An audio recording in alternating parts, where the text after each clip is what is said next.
किसी लक्ष्य की जरूरत नहीं। और आखिरी एक बोलता हूं कि सपने बड़े से बड़ा देखो दोस्तों, सपना बड़े से बड़ा देखो दोस्तों। चांद नहीं मिले तो क्या फर्क पड़ता है? चांद नहीं मिले तो क्या फर्क पड़ता है? अरे आसमान तक तो पहुंचोगे। जिस दिन आपका काम आपके मूड से ज्यादा इंपॉर्टेंट हो जाएगा, उस दिन आपकी सफलता निश्चित है। जब लोग आपको कॉपी करने लगे, जब लोग आपकी कॉपी करने लगे, तो समझ लेना आप जिंदगी में सफल हो रहे हो, सक्सेस हो रहे हो। जब भी आपको लगे कि आप चारों ओर से गिर गए हो, जब भी आपको लगे आप चारों ओर से गिर गए हो, जब भी आपको लगे कि आपके पास कोई ऑप्शन नहीं है, कोई विकल्प नहीं है, इसलिए तो लोग आत्महत्या की तरफ दौड़ते हैं। उस वक्त याद रखना,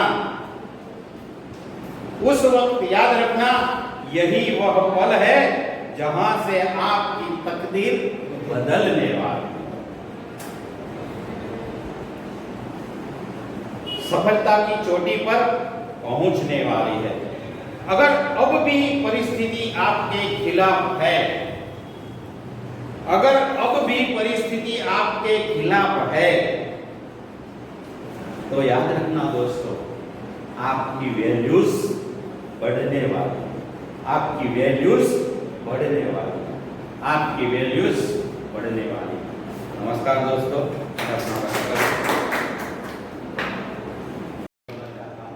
दो काव्य पंक्तियां कैसे?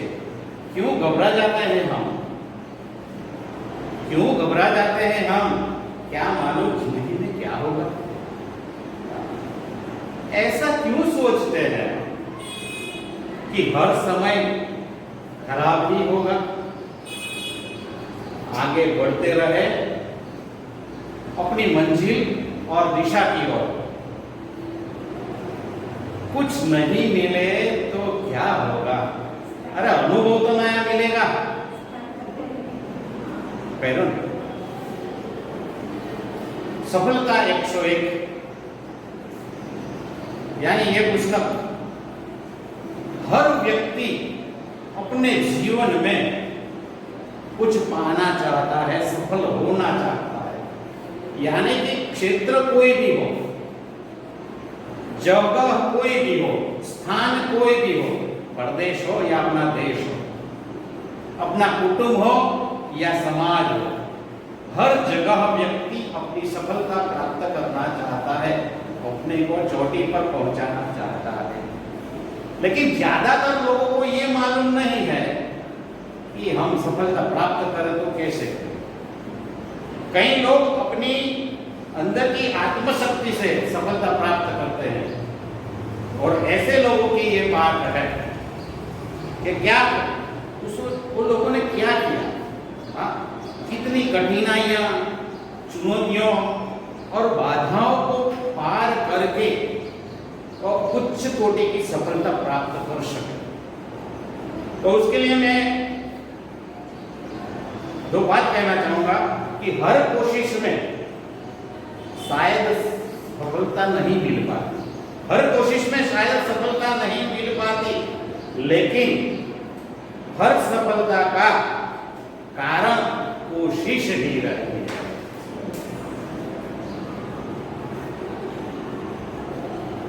तो हमें क्या करना चाहिए? हमें इन सफल व्यक्तियों का विश्लेषण करके वो सफल व्यक्तियों में जो गुण, जो क्षमता है, उनका विश्लेषण करके हम अपने में वे गुण और क्षमता पैदा कर सकते हैं और हम सफलता प्राप्त कर सकते हैं। हम हमारे विद्यार्थियों को भी यही पाठ में जो कोई भी आता है, जो आता है उसमें से हम ये पुस्तक की कोई बात करेंगे ना, हाँ, तो वो विद्यार्थी समझ पाएगा कि ये क्या है। तो ये सफल व्यक्तियों ने क्या किया है कि इच्छा रूप जीने के लिए, इच्छा के अनुरूप जीने के लिए जुनून चाहिए, वरना परिस्थितियां तो विपरीत रहेंगी।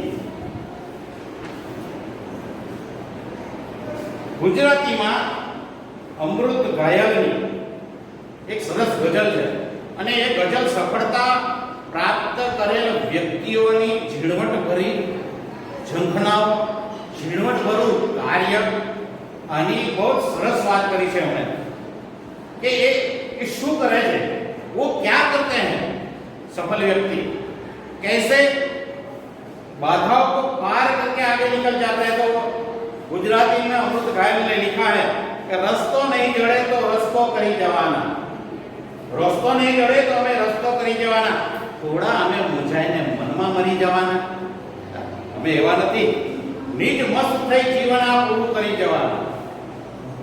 બિંદુ મહી ડૂબીને, બિંદુ મહી ડૂબીને આ સિંધુ પાર કરી જવાના।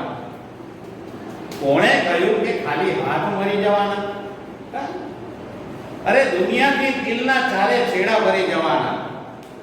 छोने फर्या करे आधी, छोने फर्या करे आधी, नथी अमे कई आ दीथी डरी जवाना। हां, नथे अमे कई आ दीथी डरी जवाना। ए शू करी रह्या छे अने ए शू करी जवाना है?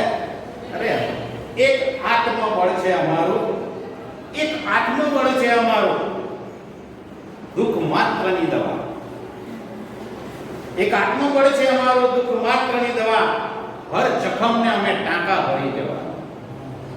સ્વયં વિકાસ છે, સ્વયં વિનાશ છે, સ્વયં ખીલી જવાના અને સ્વયં ખરી જવાના। સમજો છો શું અમને એ દુનિયા વાલો? સમજો છો શું અમને એ દુનિયા વાલો? અમે સ્વયં પ્રકાશ છીએ, દીપક નથી અમે કે થાયા ખરી જવાના। અમે રસ્તો નહીં જડે તો રસ્તા કરી જવાના, અને સાહેબ જેમ કહે છે કે અમે નવા ચીલા પાડી જવાના, સાહેબે પાડેલા। तो इसी पुस्तक में इन 101 सफल व्यक्तियों की जीवनी का विश्लेषण किया है डॉक्टर सुधीर दीक्षित। उन्होंने 101 व्यक्तियों का सफल व्यक्ति परिचय दिया है।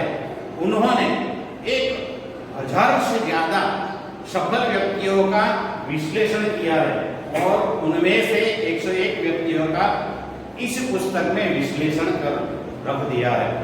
तो मैं 101 में से 3-4 जो मुझे अच्छे लगते हैं कि जिन्होंने गरीबी, अशिक्षा और असफलता होने पर भी हार न मानी और अपने क्षेत्र में आगे बढ़ गए।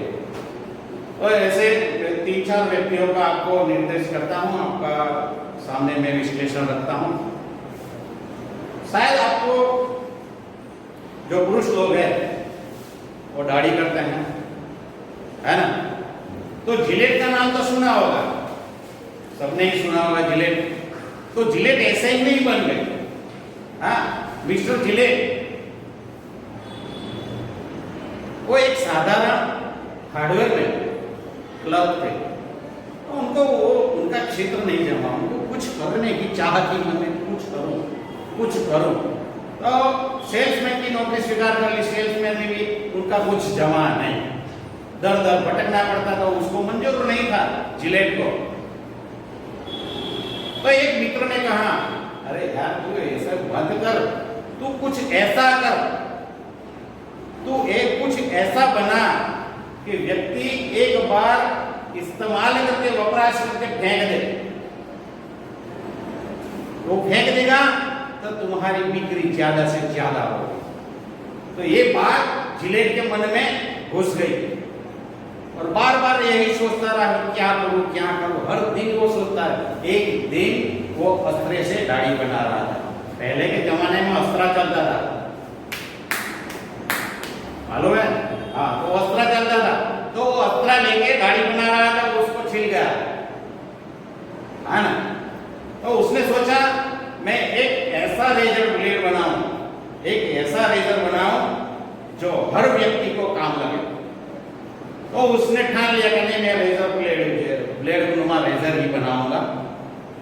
तो क्या किया उसने, बहुत देखा हर जगह कि कैसा है, क्या है, शोर है, लेकिन हर जगह यह अस्त्रा ही इस्तेमाल होता था।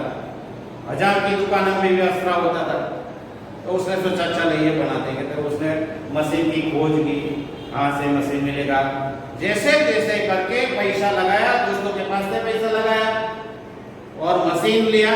तो मशीन की लागत इतनी थी कि वो तो पूरा कर्ज में डूब गया और बाहर निकलने का कोई रास्ता ही नहीं बचा था उसके पास।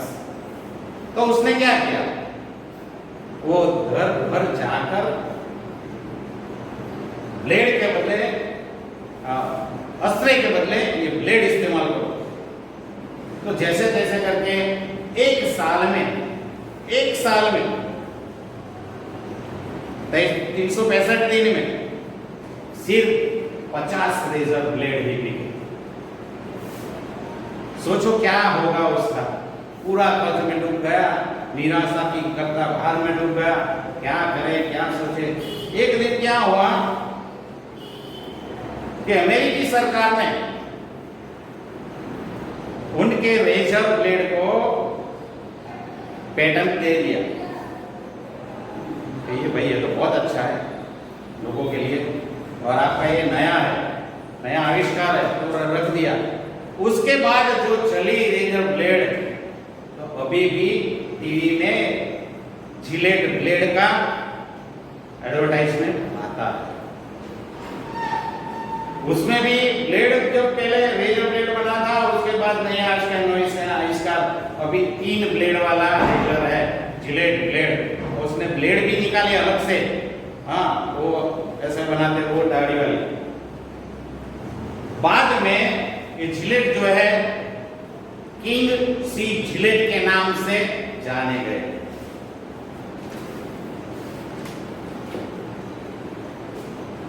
वो क्या है, जुनून। तो उसके पास जुनून था, तो जुनून के बाद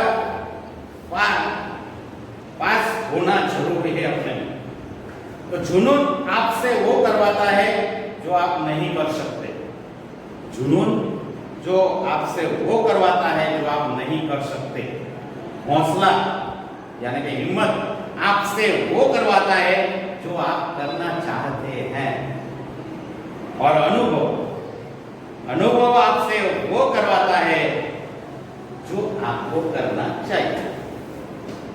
पर ये हौसला, जुनून और अनुभव के माध्यम से जिलेट आज भी जाना जाता है। फिर आता है धीरूभाई अंबानी, अपने गुजरात के, है ना।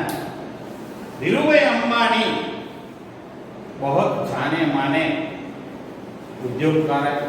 उद्योगपति है। वो पहले पेट्रोल पंप पर गाड़ियों में पेट्रोल डालने की नौकरी करते थे।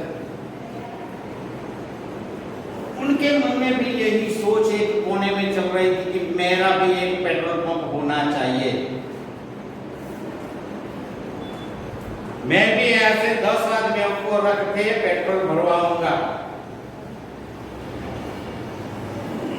तो जैसे जैसे करके दोस्तों से पैसा लेके 15,000 रुपये में बिजनेस शुरू किया। और बिजनेस से आज तक तो उन्होंने अपने कड़े परिश्रम से, मेहनत से और लगन से आज रिलायंस कंपनी पूरे विश्व में फेमस हो गई, प्रख्यात हो गई। तो उसकी वजह से आज धीरूभाई अंबानी जब उनका मृत्यु हो गया ना, तो उनकी सकल संपत्ति 60,000 करोड़ की थी। सोचो, एक पेट्रोल डालने वाला आदमी आज गुजरात का, भारत का करोड़पति कहलाता है और देश की सबसे ज्यादा संपत्ति का मालिक वो कहलाता है। दूसरा है करसनभाई पटेल। करसनभाई पटेल वो शायद आपके पास नाम नया होगा। तो करसन भाई पटेल कौन है?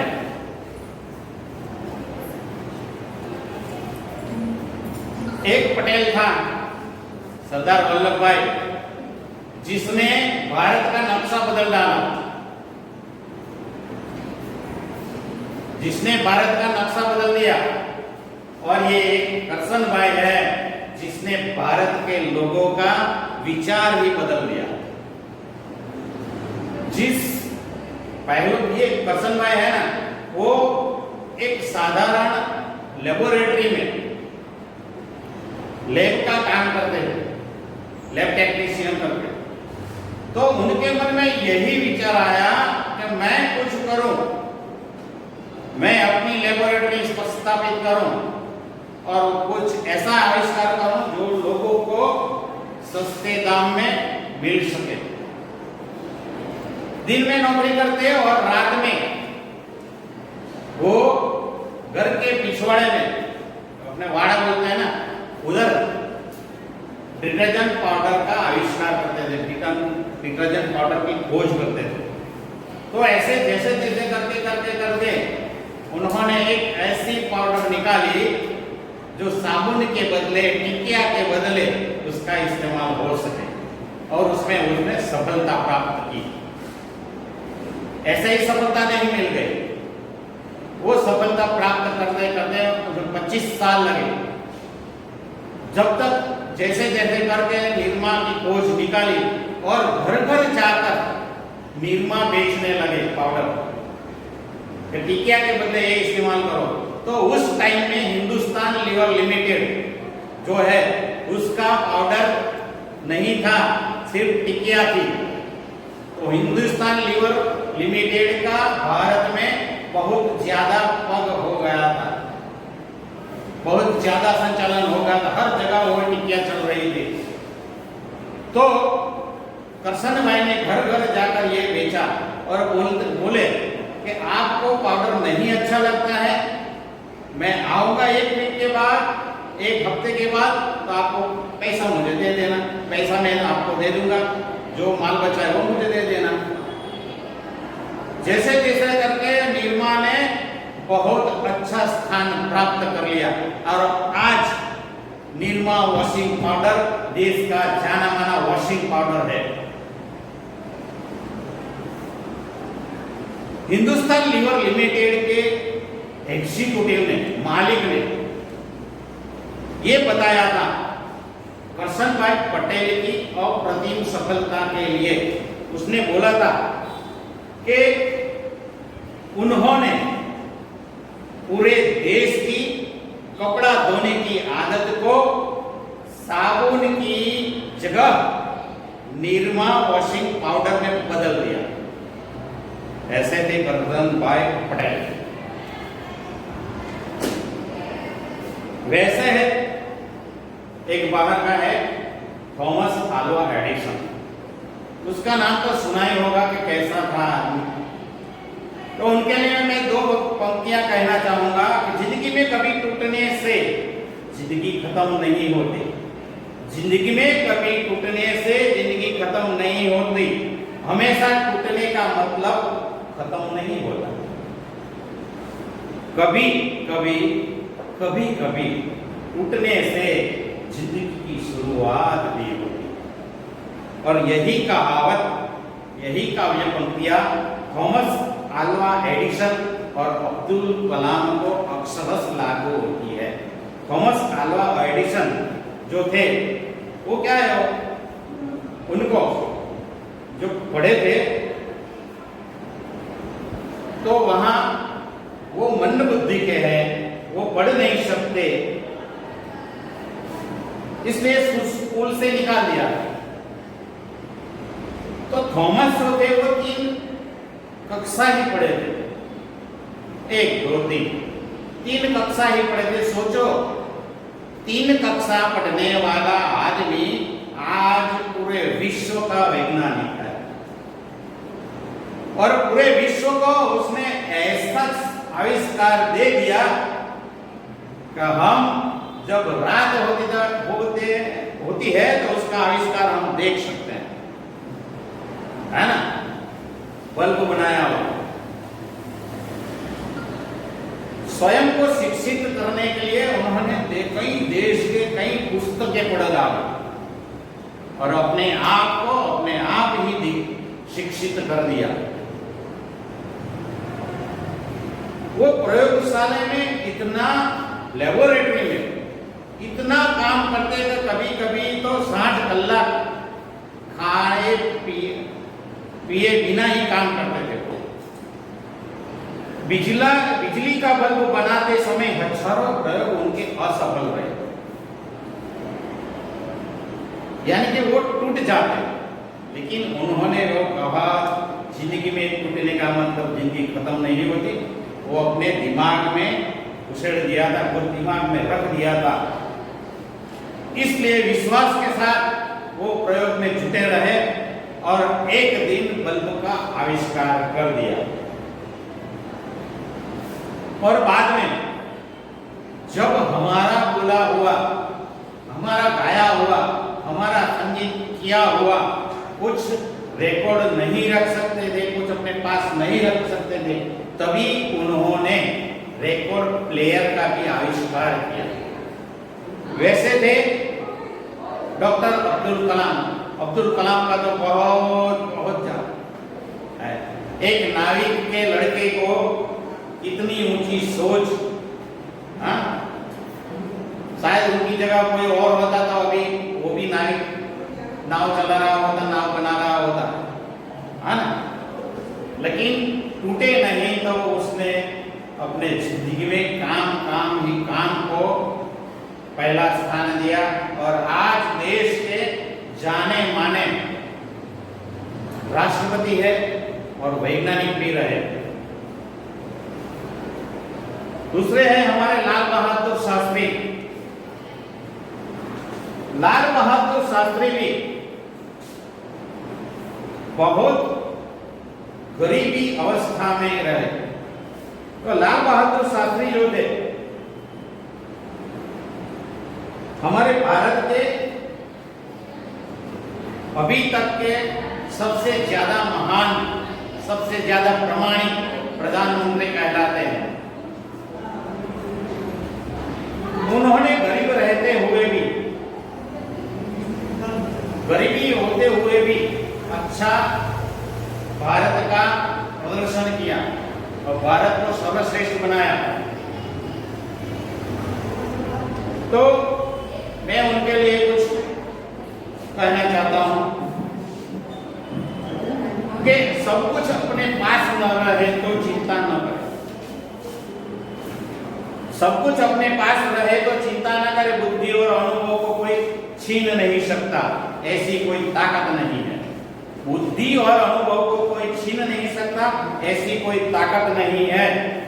फक्त अपने पास आत्मविश्वास होना जरूरी है। दोस्तों, जिंदगी की शुरुआत तो कैसे भी, कहीं से भी और किसी भी वक्त हो सकती है, ये सच साबित कर दिया लाल बहादुर शास्त्री ने और यूरोप के महान चित्रकार लियोनार्डो दा विंची ने, है ना। तो लियोनार्डो दा विंची शायद आपने नाम नहीं सुना होगा, क्योंकि लियोनार्डो दा विंची यूरोप के विंची गांव के महान चित्रकार थे। वो बहुत गरीब थे, लेकिन उनके हाथों में कला थी और कला के माध्यम से वो पूरे जगत को कला माध्यम बनाना चाहते थे, कला से कुछ देना चाहते थे। तो उसने बहुत काम किया और अपने काम की लगन से आज वो जाने माने चित्रकार है। मैं आप लोगों को वो बताना चाहता हूं कि उनके जो दिमाग था ना, दिमाग वो बहुत तेज था उस वक्त में। ऐसे थर्ड आई बोलते हैं ना, थर्ड आई यहाँ होती है, भगवान शंकर को है। तो लियोनार्डो दा विंची को भी थर्ड आई थी। जैसे हमारे महापुरुष हो गए ना, ऋषि मुनि, तो उनके अंदर आत्म चेतना थी, वो अपनी चेतना से औरों में साक्षात्कार करा देते। वैसे ही लियोनार्डो दा विंची ने अपनी कला का साक्षात्कार औरों को दिया। लियोनार्डो दा विंची में इतनी ताकत थी, उसी वक्त जब कुछ नहीं था, फोटो लेने के लिए कुछ नहीं था, अपने अंदर की फोटो यानी कि हड्डी की फोटो लेने के लिए कुछ नहीं था, अपनी स्नायु की फोटो लेने के लिए कुछ नहीं था, लोगों को कुछ मालूम नहीं था। उसी वक्त लियोनार्डो दा विंची ने एनाटॉमिकल बुक प्रसिद्ध की। तो एनाटॉमिकल बुक जो प्रसिद्ध की, तो उसमें पैर की उंगलियां से लेकर सर तक सभी का विश्लेषण करके सभी हड्डियों का ढांचा उन्होंने अपने ड्राइंग में रखा। एक नहीं है, पूरे 1000 ड्राइंग है वो बुक में, एनाटॉमिकल में। तो सोचो उसने कैसे देखा होगा अपनी हड्डियों को, ऐसी ताकत थी उसकी थर्ड आई में। और जब वो बोलते हैं ना एक्सरे, जब एक्सरे का आविष्कार हुआ, तो पहले जब एक्सरे का आविष्कार हुआ उसमें हड्डियों का फिल्म निकाला जाता है एक्सरे में से। तो हड्डियों की जो फिल्म निकाली, सोचो लियोनार्डो दा विंची ने बहुत पहले वो हड्डियों का ढांचे के ड्राइंग करके अपने बुक में रखा था। सिर्फ वैसे ही, कोई फेरफार नहीं, जैसी एक्सरे में थी वैसी ही पहले लियोनार्डो दा विंची ने ड्राइंग की। जैसे स्नायु थे, जैसी नसें थी, वैसा ड्राइंग लियोनार्डो दा विंची ने किया था। और उनकी थर्ड आई विशेषता था, थर्ड आई का आविष्कार था। और एक चित्र है जो पूरा विश्व आज भी उसकी मुस्कान के पीछे पागल हो गया, मोनालिसा। मोनालिसा जो चित्र है ना, वो आज भी उसकी प्रतियां भी लाखों में बिक रही है। मूल प्रति की तो बात ही कुछ और है। तो ऐसे मेहनत करके सफलता की जाती है। वो बोला जाता है कि मोनालिसा का जो मेन चित्र है, प्रमुख चित्र है ना, उनको बनाने के लिए कई साल लग गए थे। तो वो मुस्कान लाने के लिए, वो लाली लाने के लिए, उसके ऊपर जो लाली है ना गालों पर, मोनालिसा के चित्र पर जो गाली है ना, वो लाली लाने के लिए, वो लाली को आप देखेंगे ना, रोज आज वर्षों हो गए वो चित्र को, लेकिन आप उसकी प्रति कॉपी भी देखेंगे ना, तो वो लाली ऐसे लगेगी कि आप उंगली लगा, जीवंतता दिखाई देती है वो चित्र में। वो करने के लिए उन्हें पूरा अपना हॉल, पूरा बाग लगाया था। 1000 फूल अपने हॉल में लगाए थे, 1000 घंटियां लगाई थी। वो घंटियां से वो चित्र में हास्य उत्पन्न हो, और जैसे तैसे करके वो हास्य उनके मुख पर रख दिया। तो हास्य भी आज भी वैज्ञानिकों को पागल करता है। वैज्ञानिक लोग उसके पीछे पागल है, और वो खोज को, वो क्या है उसके पीछे लगे हुए हैं। ऐसा हास्य, ऐसी कला, ऐसी जीवंतता आज तक किसी चित्रकार में नहीं है।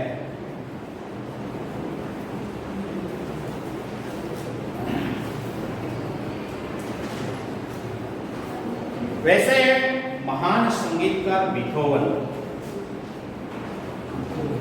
बीथोवन ने बचपन से ही संगीत में बहुत रुचि थी।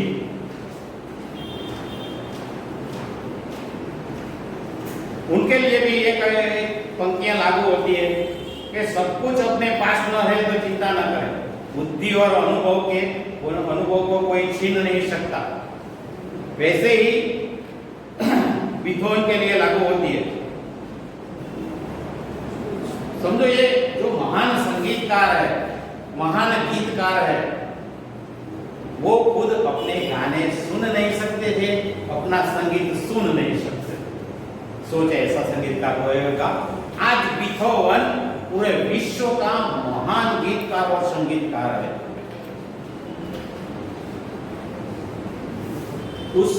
वो सुन नहीं सकते थे, फिर भी उन्होंने बहुत कुछ आविष्कार किया। विदेश में सिम्फनी करके संगीत बहुत प्रसिद्ध है, सिम्फनी। तो उन्होंने पहली, दूसरी, तीसरी, सातवीं, आठवीं, नौवीं, 10वीं तक की सिम्फनी का आविष्कार किया और आज भी वो संगीतकार, जाने माने संगीतकार है। और मारिया मोंटेसरी का तो नाम सुना ही होगा। मोंटेसरी आज भी प्रसिद्ध है, हाँ, पूरे विश्व में। मोंटेसरी एक पहली डॉक्टर थी, विश्व की पहली डॉक्टर। जब महिलाओं को डॉक्टर बनाने की ना बोलते थे उसी टाइम के लोग, महिला डॉक्टर तो हो ही नहीं सकती।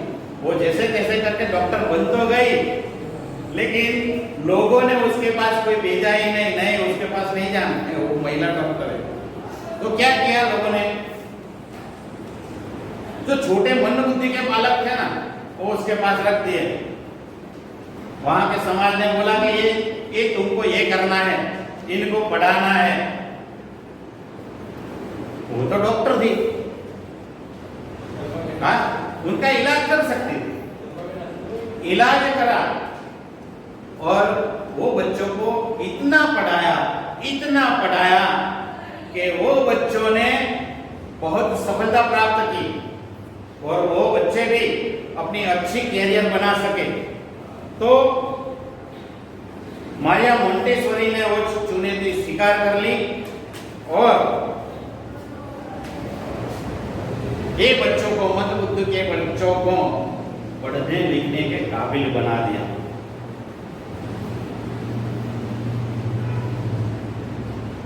वो इसलिए सफल हुई कि उन्होंने अपनी राह में आने वाली मुश्किलों को हंसते हंसते सहन किया, हंसते हंसते काम किया।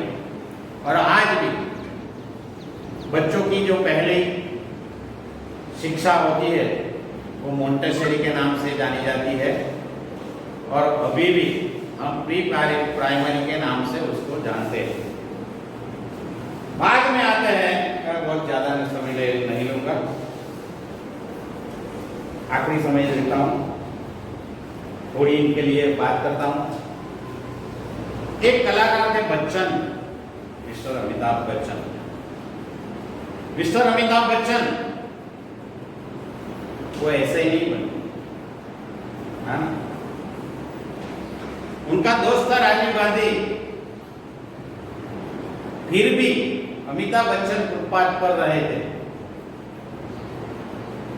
बीबीसी रेडियो में वो इंटरव्यू देने गए थे। बीबीसी रेडियो वाले ने बोला कि आपकी आवाज लोगों को सुनने लायक नहीं है, आपकी आवाज में कर्कशता है, हाँ, आपकी आवाज अच्छी नहीं है, आपकी आवाज रेडियो में नहीं चल सकती है। तो उनको वो सर्टिफिकेट दिया और जाओ अपने घर। तो उन्होंने फिल्मों में चांस लगाया तो सुनील दत्त ने रेशमा और शेरा बनाई। रेशमा और शेरा, उसमें वो गुंडे लोग थे, बागी, हाँ, तो उसको गूंगे का रोल दिया। मालूम था कि ये तो नहीं अच्छा बोलता है, सबने बोला था इसको नहीं लो, मत लो, लेकिन उसकी लगन देखकर उसको लिया और गूंगे का रोल दिया। गूंगे का रोल भी बहुत अच्छी तरह से बना। और आज वो देश के अभिनय सम्राट माइलस्टोन है और अभी भी शायद 80 साल के होंगे, आज भी वो अपनी आवाज के दम से पूरे विश्व में जाने जाते हैं। वो बोलते हैं ना, उसकी आवाज में कुछ है, ऐसा है। वो बोलते हैं ना, तुम्हारी बात करते हैं, नाम कैसे, सच में ही शहंशाह है वो। तो मैं इन सफल व्यक्तियों के लिए कुछ कहना चाहता हूँ। नदियों को बहने के लिए किसी पथ की जरूरत नहीं, सफल व्यक्ति होते हैं, जो बढ़ते हैं जमाने में अपने मजबूत इरादों और कड़ी मेहनत से। जो बढ़ते हैं जमाने में अपने मजबूत इरादों और कड़ी मेहनत से उन्हें अपनी मंजिल पाने के लिए